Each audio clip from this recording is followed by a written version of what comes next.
Our topic for today is hospitality industry. I come from a background where people think they only have two options as a career. One is doctor and one is engineers. So I have Amber Derby here. Thanks for having me. Amber, I'm going to ask you this because it's very inspiring that you actually ran for a city council election. Why did you choose it? It comes down to my motivation, where I want to be the voice of maybe somebody who's less heard. So Amber, how do you manage this? Time management is you really have to be good at time management. What would your advice to them would be who is planning to come from Pakistan, India or Bangladesh and starting a career in hospitality industry in Canada?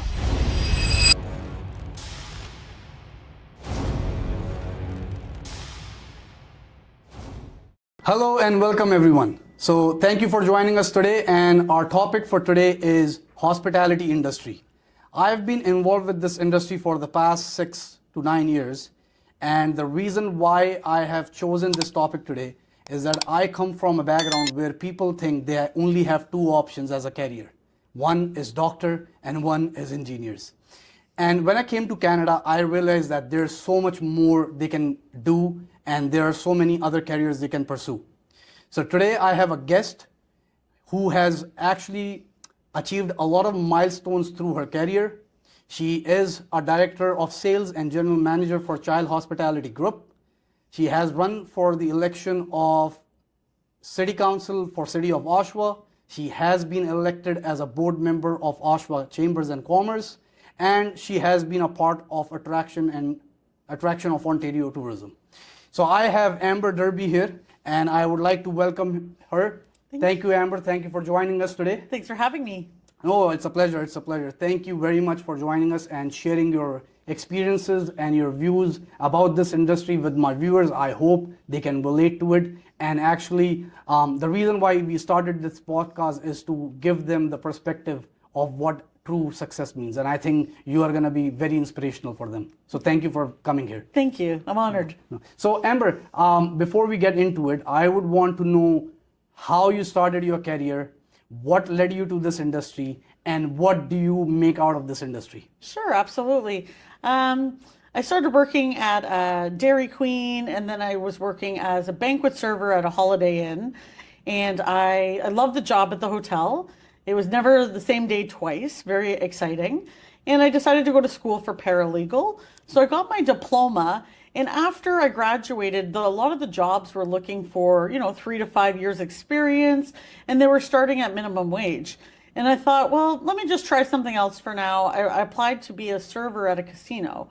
And I worked at a casino, and it was back when there was still smoking in casinos, and it was very, very busy. Right. And I would walk by with my tray, and people would just throw money on my tray. Right. So I was making double to triple what I would be making as a paralegal. Right. So I worked in that, and I learned a lot during my time there. I went on a Royal Caribbean cruise with my family. We went to Alaska, and I was treated so well on this cruise.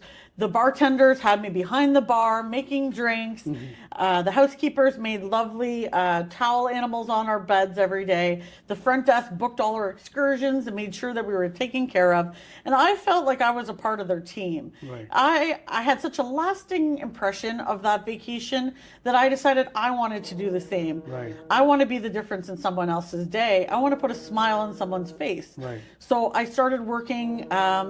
I started working on the front desk, and I worked as a night auditor. I worked night auditor and front desk. I worked here in our area here in the GTA. I worked at a couple hotels in Oshawa and Whitby. And then I decided I wanted to see a bigger city market. So I applied by fax. This is how old I am. But I applied by fax and put my resume out to a bunch of different hotels in Toronto. Right. And I had residence in experience. So naturally, a Residence Inn hired me. And I was a front desk agent for about a week. Wow. And then they promoted me to night manager. Oh, nice. And a night manager, I had a front desk agent, I had a security guard, and a house person on shift with me all the time. Okay. So I learned a great deal working in Toronto. So Amber, how come you went from being, actually going for education for paralegal, and then you told me that you went to a cruise, but how did you choose that this is what I want to do, right? Like from what you studied to being a night audit manager, what was that thought process? I think the industry just chose me. I hadn't traveled very often before that, and I fell in love with traveling. Right. So once I went to, we went to Vancouver and Alaska, and then I went on a solo trip to California, and then I just got bit by the travel bug. And I wanted to be a part of that industry because it's just so fun to travel. You get to explore, you get to learn a lot about yourself when you're traveling as well. Right, right. That's amazing. That's amazing. So my next question to you is, if today, an 18-year-old kid who is deciding his career and he's thinking what I want to become, and he wants to be a part of this industry, what steps do you think he should be taking right now, which will help in his career and which will actually make him enjoy this journey? Sure, absolutely. There's plenty of courses within our, like the simple courses like WMIS and SmartServe and all the like labor ready kind of courses. But there's also hotel management courses, things like that. My biggest suggestion is to get your foot in the door. Right. See if that's what what they really would like and what their passions are. And so there's no job too big or too small in a hotel. A hotel's made of a team, and every single person is valued and as important as the next. Right. So perhaps they start in housekeeping or they work on the front desk. The hardest position to fill is the night auditor position. Right. And it's a very important position. It's basically, in a smaller hotel, they're basically serving as your night manager, your duty manager. And they're responsible for closing down all your financials and make sure that everything's in balance. They're basically the gatekeeper of the hotel. Right. It's a very important role, but it's 11 to 7 a.m. and it's a hard shift to fill. And so being willing to take that as one of your first jobs, night auditor or even relief night auditor. So you have a full-time night auditor who works five shifts a week, and then they need to have 2 days off. Right. So that's the hardest position to fill in the hotel is the relief night auditor. So you're like, solve a problem, be the night auditor. Yeah, right. It's a great way to get your foot in the door. Right. I work really closely with Durham College students, co-op placement students, and when they're asking me for job advice, I always recommend start off on nights. It's a good way to get your foot in the door and grow, and that's what worked for me. Right, right. So anybody who's thinking of a career in engineering or a lawyer or a doctor, why do you think, or what would be the thinking behind their decision being changed into getting into hospitality industry? Like, why would anybody choose hospitality over being an engineer? Yeah, I guess it's their passions and motivations. So what makes you tick as a person? Right. For me, I really like to put a smile on someone's face, or go above and beyond and help somebody and make them have a really great day. Right. So I think it would just be about what internally motivates you. What can you be happy doing every day? Right. So Amber, I'm going to ask you this because it's very inspiring that you actually ran for a city council election for the city of Oshawa. How did that happen? What do you think? Like, did your career actually help you to run for this election campaign? Did it help you to get votes? And why did you choose it? Yeah, it's a great question. It comes down to my motivation, where I want to be the voice of maybe somebody who's less heard and be the voice of the community and help others in the community. So it just came back to my love of helping other people. I was blown away with the support with my election campaign. I was very grassroots. I didn't have a lot of experience or knowledge or really funding or help, but I completely ran my campaign on my own. I got lawn signs. I did up a website. I did some print collateral. I didn't win, but I ended up getting 1,300 votes, 1,307 to be exact. And this was your first time running? My first time running, and I came in second. And I'm really thrilled with the results. And I really believe that my career was what gave me the push, because I knew a lot of people. Also, being the past president of the Rotary Club was a big help too. But yeah, having this career here, it gave me the motivation to do so, to make this a better place, try to make this a better place for all of us to enjoy. So Amber, how do you manage this? So you work full time, you're running for elections, you have been a president of Rotary Club. How is your work-life balance and your personal life how are you balancing this? Yes, that's a great question. Time management is really, you really have to be good at time management. So I always have a calendar. I have everything put into my calendar, have to be organized and structured in a certain way. And you have to carve some time out for yourself. You need to have a little bit of that work-life balance. It can't just be work, work, work. And for me, I love traveling. So there's my balance where I get to go, I'll go down to Florida. I was lucky to go to Tanzania for almost a month. I've spent almost 2 months in South America since I've been employed here at the hotel. So taking that balance and making sure that you have that rest time too, so you can be your most productive. So I want to draw this, I want to put this out there, that I know a lot of younger generation who are my age or younger than me, they think that the motive or the success is having money or fancy cars. What is your opinion about what is success? What do you think is success, and do you think that what you have achieved from where your background was is actually successful? I do. A long time ago, I was a fry cook at a Dairy Queen, and now I'm responsible for, 35 employees here and a large budget and a lot of financial responsibility. So I value that as a successful career.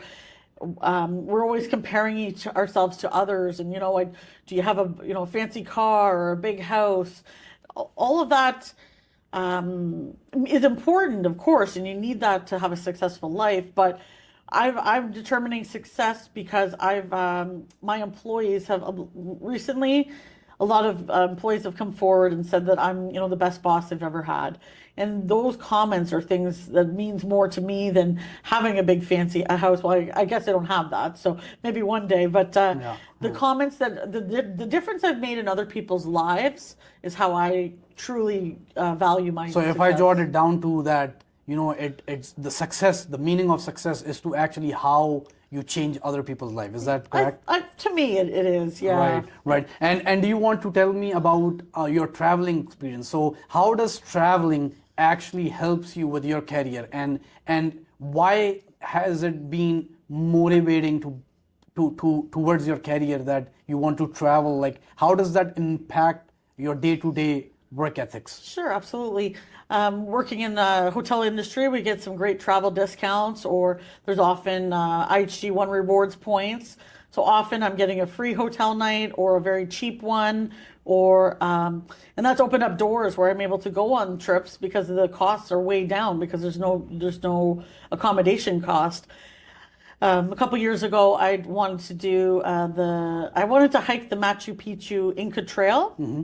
So I went on a 4-day expedition and camped and hiked at altitude and made it to Machu Picchu. And I found that was incredibly inspiring because they didn't have modern day tools like we do now. They built everything that they brought up to this mountain. I'm telling you, it was hard. It was not an easy hike, especially at altitude. Oh, you have to really like hiking if you're doing that. Yeah, sure. Huffing and puffing. But these the Mayans, the Incans actually, sorry, they brought up this stone all the way up the mountains with no tools, all on their backs, and they chiseled with rocks, and some of their corners on the building. Their building it's just remarkable. Right. And to think how much they did with so little. Right. Is truly inspiring. It's a gorgeous place, and everybody should visit there at least once. That's great. Now, Amber, one quick question, because I know you ran for elections, right? And I'm pretty sure my viewers would like to know, what are your takes? Because Canada is a country which has been supported by the immigrants for the longest period of time, and now the policies have been changed, and we work really closely with people from back home, right, like Pakistan, Bangladesh, and India. How do you think they have played their part in our communities, and what do you suggest to them when they're coming here? What would your advice to them would be, who is planning to come from Pakistan, India, or Bangladesh and starting a career in the hospitality industry in Canada? Sure. Well, if you go far back enough, we're all immigrants, right? So Canada is a melting pot. We're happy to include all different cultures and learn from it. And there's something we can learn from each other as well. So somebody that's coming new to Canada, I am wanting to get into hospitality, I would recommend first a major, it seems simple, but learning our currency.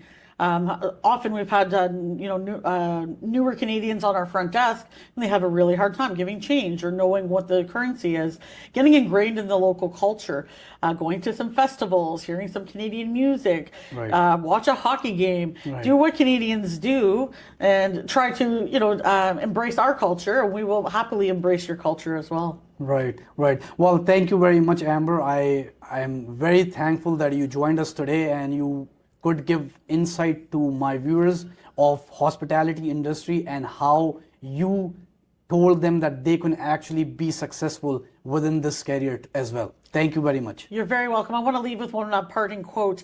It's by a famous baseball player, Derek Jeter. There may be more people that have more talent than you, but there's no excuse that anyone's working harder than you. That's great. That's great. Thank you very much.